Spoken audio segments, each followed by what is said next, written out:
శ్రీ గురుభ్యో నమః. శ్రీ మహాగణపతే నమః. శని వక్రత్వం జరగబోతుందన్నమాట.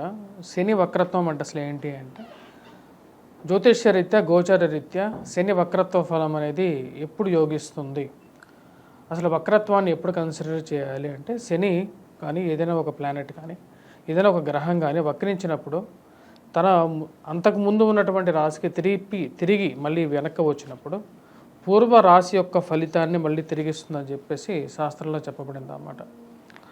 అంటే పోగొట్టుకున్నటువంటివి కానీ లేకుండా ఉంటే అంతకుముందు మంచిగా జరిగి ఇప్పుడు సరిగా జరగినటువంటి స్థితిలో కానీ మార్పు చేర్పులు జరుగుతున్నప్పుడు వక్రత్వం జరిగినప్పుడు అంతకుముందు ఉన్నటువంటి ఫలితాన్ని మళ్ళీ తిరిగి పొందడం అనేది వక్రత్వంలో జరుగుతూ ఉంటుంది అన్నమాట. ఇప్పుడు శని వక్రత్వం అనేది దాని గురించి చెప్పబోతున్నాం. అంటే శని అత్యంత శక్తివంతమైనటువంటి గ్రహం. శని కొన్ని స్థానాల్లో యోగకారకమైనటువంటి ఫలితాలు కూడా ఇస్తాడు. అదేవిధంగా శని సరైనటువంటి స్థితిలో లేనప్పుడు ఒక నిరాశాజనకమైనటువంటి ఫలితాలు కూడా ఇవ్వడం జరుగుతుంది అన్నమాట. కాబట్టి శని యొక్క గోచారంలో వచ్చేటప్పటికి శని, గురువు, రాహు, కేతువులు వీరి యొక్క స్థితిగతులు మార్పు అనేది చాలా ప్రభావితం చూపిస్తూ ఉంటుంది అన్నమాట.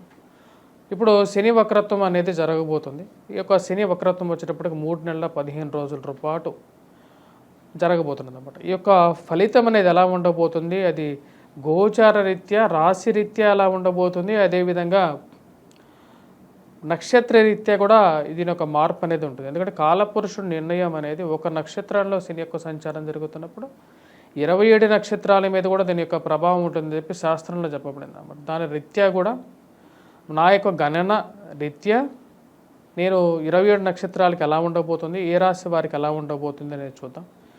ఇది 325 డిగ్రీల దగ్గర ఇది ఒక వక్రత్వం అనేది మొదలవబోతున్నది. ఈ యొక్క వక్రత్వం అనేది పూర్వభాద్ర నక్షత్రంలో స్టార్ట్ అవుతున్నది అన్నమాట. పూర్వభాద్ర నక్షత్రం నుంచి జూన్ 5వ తారీఖు వచ్చేటప్పటికి శతభిష నక్షత్రంలోకి అంటే రివర్స్ డైరెక్షన్లోకి వస్తుంది అన్నమాట.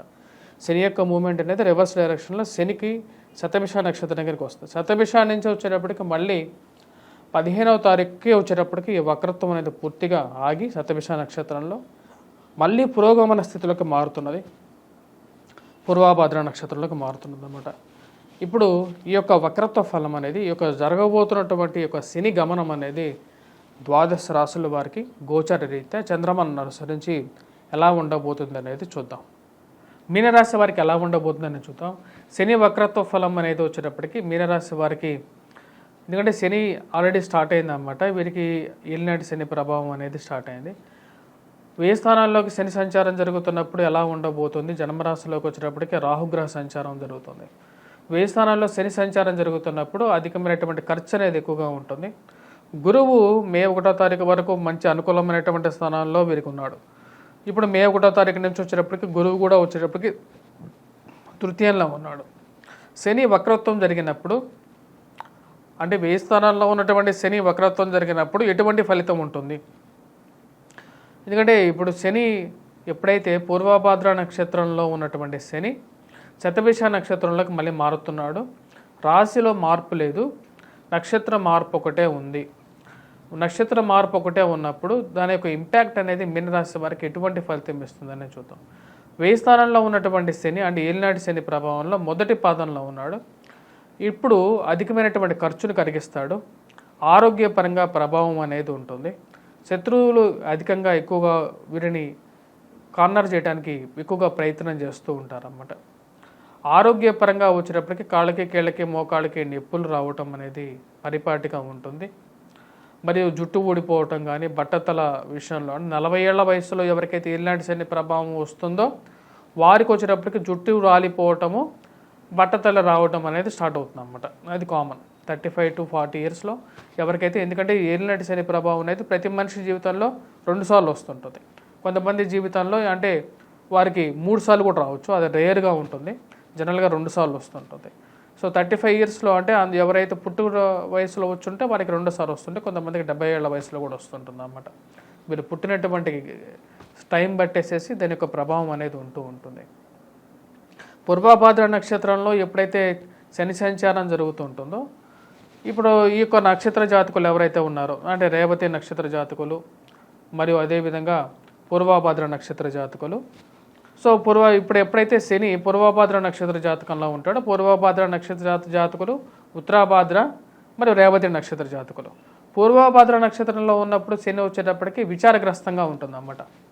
అంటే జన్మరాశిలోకి జన్మ నక్షత్రంలోనే శని సంచారం వక్రత్వం పొందబోతున్నాడు అనమాట. అంటే జూన్ 30వ తారీఖు నుంచి రాబోతున్నటువంటి అక్టోబర్ 15వ తారీఖు వరకు కూడా శని వక్రత్వం పొందుతూ ఉంటాడు. శని వక్రత్వం పొందుతూ ఉన్నప్పుడు అంటే ఆ ట్రావెలింగ్లో ఉన్నప్పుడు వచ్చేటప్పటికి వీరికి ఆ యొక్క రాబోతున్నటువంటి 30 వచ్చినప్పటికి 3 నెలల 15 రోజుల పాటు విచారగ్రస్తంగా ఉంటుంది. చేసేటటువంటి పనిలో మూమెంట్ అనేది ఎక్కువగా ఉండదు. రావాల్సినటువంటి పేమెంట్స్ కానీ ఆరోగ్యపరంగా కానీ ఏదో ఒక ప్రతిబంధకం కలిగిస్తూ ఉంటాడు పూర్వభాద్ర నక్షత్ర జాతకులు. అదేవిధంగా ఉత్తరాభాద్ర నక్షత్ర జాతకులు రేవతి నక్షత్ర జాతకులకు వచ్చేటప్పటికి సంతోషాన్ని సుఖాన్ని ఇవ్వగలుగుతాడు అన్నమాట. అంటే ఒకే రాశిలో ఉన్నప్పటికీ కూడా వీరికి ఈ 2 నక్షత్రాలకి అనుకూలము, మరి పూర్వభద్ర నక్షత్ర జాతకులకి విచారాన్ని ఎక్కువగా ఇస్తున్నాడు. సో ఆ యొక్క పాయింట్ని నేను ఎక్కువగా చెప్పాలనుకున్నాను. ఈ యొక్క 2 నక్షత్ర జాతకులు ఎవరైతే ఉన్నారో పూర్వభద్ర నక్షత్ర జాతకులు రేవతి నక్షత్ర జాతకానికి ఎవరైతే ఉన్నారో వీరికి అనుకూలంగా ఉందన్నమాట. సంతోషాన్ని సుఖాన్ని ఉద్యోగపరంగా అనుకూలతని వ్యాపార పరంగా కూడా అనుకూలతని శని ఇవ్వగలుగుతున్నాడు. సుఖ సంతోషాన్ని ఇవ్వగలుగుతున్నాడు అన్నమాట. ధన సంబంధితమైన విషయాల్లో కూడా ఈ యొక్క 2 నక్షత్రాలు అంటే ఉత్తరాభాద్ర రేవతి నక్షత్ర జాతకులకి దూర ప్రాంత ప్రయాణాల్లో కూడా అనుకూలతని ఇవ్వగలుగుతున్నాడు అన్నమాట. పేరు ప్రఖ్యాతల్ని గౌరవాన్ని సంతోషాన్ని ఇవ్వగలుగుతున్నాడు. కానీ పూర్వభాద్ర నక్షత్ర జాతకులు ఎవరైతే ఉన్నారో వారికి నెగిటివ్ ఇంపాక్ట్ ఇస్తున్నాడు అన్నమాట. విచారగ్రస్తంగా ఉండే విధంగా చేస్తున్నాడు. విచారగ్రస్తంగా ముఖ్యంగా వచ్చేటప్పటికి ఆరోగ్యపరంగా ఎక్కువగా ప్రభావితం చూపించే విధంగా ఉందన్నమాట. ఈ యొక్క రాశి వారికి వచ్చేటప్పటికి మనం గమనించినట్లయితే జన్మరాశిలో ఉన్నటువంటి రాహువు కూడా వచ్చేటప్పటికి ఎక్కువగా ప్రాబ్లం క్రియేట్ చేస్తూ ఉన్నాడు అన్నమాట. ముఖ్యంగా ఆరోగ్యపరంగా ఇంపాక్ట్ అనేది ఇస్తున్నాడు. ఏ విషయాన్నైనా సరే మనం తీసుకునే విధానంలో ఎక్కువగా ఏ నిర్ణయం తీసుకునేటానికైనా సరే ఆ విషయంలో వచ్చేటప్పటికి ఎక్కువగా భయాందోళనకు గురి చేసి నిర్ణయం తీసుకునే విధానంలోనే ఎక్కువగా డిలే చేసే విధంగా ఉన్నాడు. ముందుకి వెనక్కి మాట మార్చే విధంగా తీసుకున్న ఒక అస్థిరమైనటువంటి మనస్తత్వాన్ని కలిగజేసే విధంగా ఉన్నాడు. కాబట్టి కొద్దిగా జాగ్రత్తగా ఉండండి. గురువు తృతీయంలో ఉన్నాడు, అంత యోగ్యకారకమైనటువంటి స్థితిలో లేడు. సప్తమంలో వచ్చేటప్పటికి కేతుగ్రహ సంచారం జరుగుతున్నది. మరియు అదేవిధంగా ఈ రాశి వారికి వచ్చేటప్పటికి వ్యయ స్థానంలో శని యొక్క ప్రభావం అనేది ఉంది.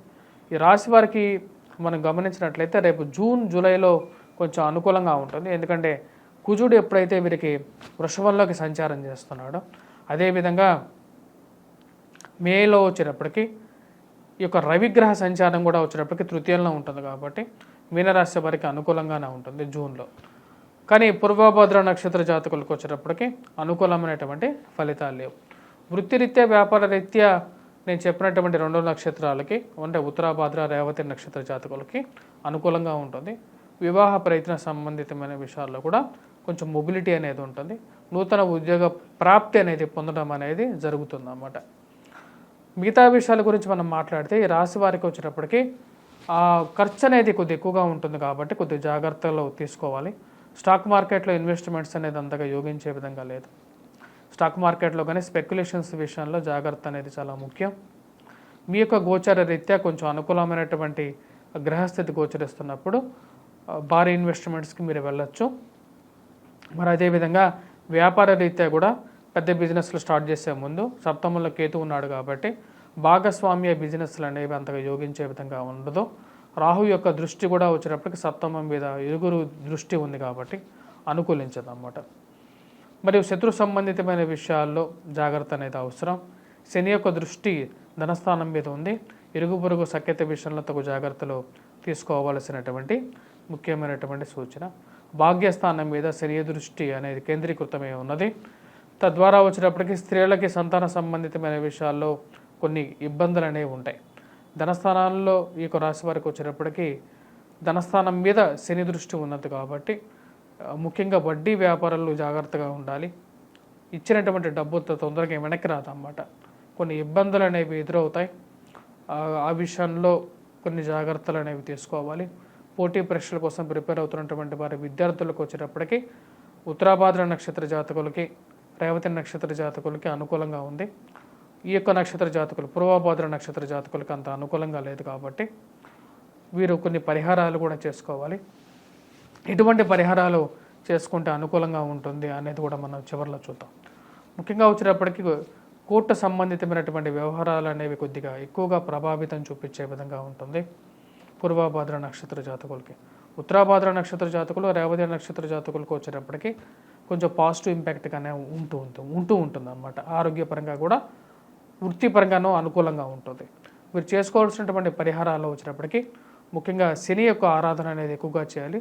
శనిని తిట్టడం అనేది ఒక పెద్ద ప్రమాదంగా ఉంటుంది అన్నమాట, నెగిటివ్ ఇంపాక్ట్ ఇస్తుంది. కాబట్టి శనిగ్రహ మంత్ర జపం చేసుకోవటం, మరియు అదేవిధంగా వీరు దానం చేయాల్సింది వచ్చేటప్పటికి ఇనుమును ఎక్కువగా దానం చేయాలి. నల్ల నువ్వులని దానం చేయటం, నల్లటి పుష్పాలు ఏవైతే ఉంటాయో శంఖ పుష్పాలు అనేవి ఉంటాయి, ఆ శంఖ పుష్పాలతో శివుడిని పూజించాలి. సోమవారం పూట శనివారం పూట కానీ శివుడిని ఆరాధించటం, నల్లని నువ్వులతో దీపాన్ని మనం నవగ్రహాల్లో ఉన్నటువంటి శని ముందు నల్ల నువ్వులతో దీపాన్ని వెలిగించాలి.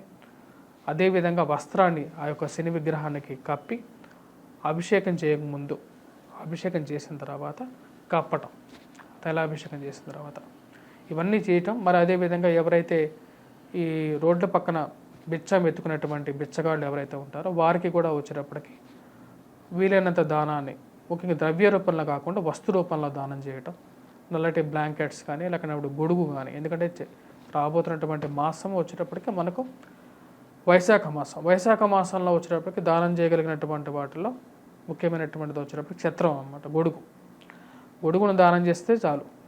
ఇక వైశాఖ మాసాల్లో అన్ని సుఖాలని సంతోషాన్ని పొందడం అనేది జరుగుతుంది అన్నమాట. స్వస్తి.